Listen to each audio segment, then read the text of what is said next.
বিসমিল্লাহির রহমানির রহিম। বন্ধুরা, আপনারা যদি 250 কোটি টাকার মালিক হতে চান তাহলে এই ছোট্ট আমলটি শুধুমাত্র আপনার জন্য। আল্লাহ পাক রব্বুল আলামিন আপনাকে 250 কোটি টাকার মালিক বানিয়ে দেবেন। আমলটি অনেক কার্যকারী এবং অনেক গুরুত্বপূর্ণ একটি আমল। এই আমলটি আপনি করলে অবশ্যই ফল পেয়ে যাবেন। তাই বলছি, একটু কষ্ট করে, একটু ধৈর্য ধারণ করে সম্পূর্ণ ভিডিওটি দেখে আমলটি আপনারা করুন। বন্ধুরা, এই আমলটি যেই করেছে সেই ফল পেয়েছে।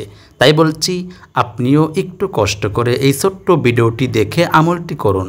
আল্লাহ পাক রব্বুল আলামিন তার বান্দা অথবা বান্দিকে কখনোই কষ্টের মধ্যে রাখতে চায় না, কিন্তু আমরা আমাদের কৃতিকর্মের কারণে কষ্টের মধ্যে পড়ে থাকি, দুঃখের মধ্যে পড়ে থাকি। আমাদের সংসার থেকে অভাব অনটন দূর হয় না। আমরা হাজার হাজার টাকা ঋণ থাকি, ঋণের টাকা পরিশোধ করতে পারি না। আমাদের সংসার থেকে অসুখ বিসুখ দূর হয় না। তাই বলছি, এই ছোট্ট একটি আমল যদি আপনি করতে পারেন তাহলে আল্লাহ পাক রব্বুল আলামিন আপনার সংসার থেকে সকল ধরনের বিপদ আপদ দূর করে দেবেন। তাই বলছি, একটু কষ্ট হলেও সম্পূর্ণ ভিডিওটি দেখে এই ছোট্ট আমলটি করতে পারেন। বন্ধুরা, এই আমলটি আপনারা সকলেই করতে পারবেন। ছোট বড় ছেলে মেয়ে সকলেই এই ছোট্ট আমলটি করতে পারবেন, কোনো সমস্যা নাই। আমলটি করতে হলে শুধুমাত্র সূরা ফাতিহা জানতে হবে। আমলটি একদম ছোট্ট একটি আমল, 3 থেকে 4 মিনিট একটু কষ্ট করলেই আপনারা এই ছোট্ট আমলটি করতে পারবেন। সূরা ফাতিহা যারা পারেন না তাদের জন্য আমি স্ক্রিনে সুন্দর করে বাংলাতে লিখে দেব, আপনারা লেখে দেখে দেখে সুন্দর করে মুখস্থ করে নিতে পারেন।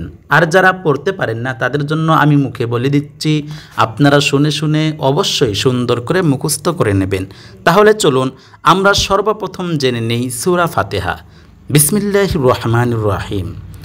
আলহামদুলিল্লাহি রব্বিল আলামিন আর রহমানির রহিম মালিকি ইয়াউমিদ্দিন ইয়্যাকা না'বুদু ওয়া ইয়্যাকা নাস্তাঈন ইহদিনাস সিরাতাল মুস্তাকিম সিরাতাল লাযীনা আন'আমতা আলাইহিম গায়রিল মাগদুবি আলাইহিম ওয়ালাদ-দাল্লিন।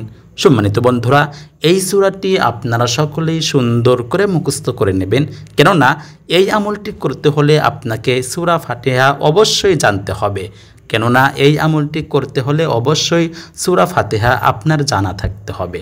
বন্ধুরা, এখন আসুন আমরা জেনে নিই এই আমলটি আপনারা কখন করবেন, কোন সময় করবেন এবং কোন টাইমে করবেন।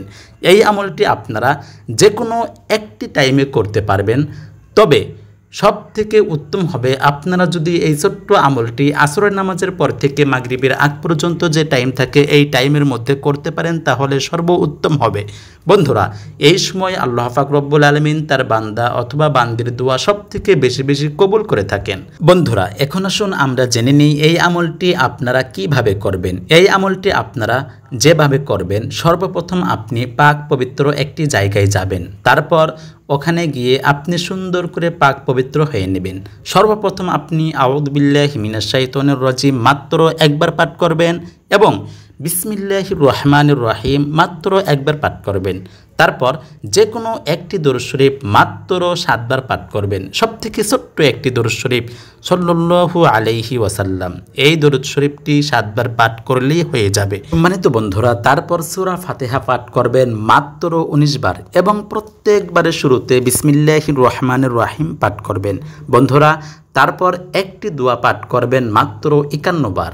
দোয়াটি হচ্ছে, আল্লাহুম্মা কফিনি বিহালালিকা আন হারামিকা ওয়া আগনিনি বিফাদলিকা আম্মান সিওয়াক। এই দোয়াটি মাত্র 51 বার পাঠ করবেন। দোয়াটি আমি আবার বলছি, আল্লাহুম্মা কফিনি বিহালালিকা আন হারামিকা ওয়া আগনিনি বিফাদলিকা আম্মান সিওয়াক। এই দোয়াটি মাত্র 51 বার পাঠ করবেন। তারপর আবারও ওই ছোট্ট দরুদ শরীফটি মাত্র 7 বার পাঠ করবেন। বন্ধুরা, তাই আপনাদের আমল করা শেষ। এই ছোট্ট একটি আমল করে আপনার অভাব অনটন দুঃখ কষ্টের কথা আল্লাহর কাছে বলবেন, দেখবেন এক মুহূর্তের মধ্যে আল্লাহ পাক রব্বুল আলামিন আপনার সংসার থেকে সকল ধরনের অভাব অনটন দুঃখ কষ্ট দূর করে দেবেন। তাহলে এই ছোট্ট আমলটি অবশ্যই আপনারা করুন। আল্লাহ পাক রব্বুল আলামিন আমাদের করার তৌফিক দান করুক। আমিন। আসসালামু আলাইকুম ওয়া রাহমাতুল্লাহ।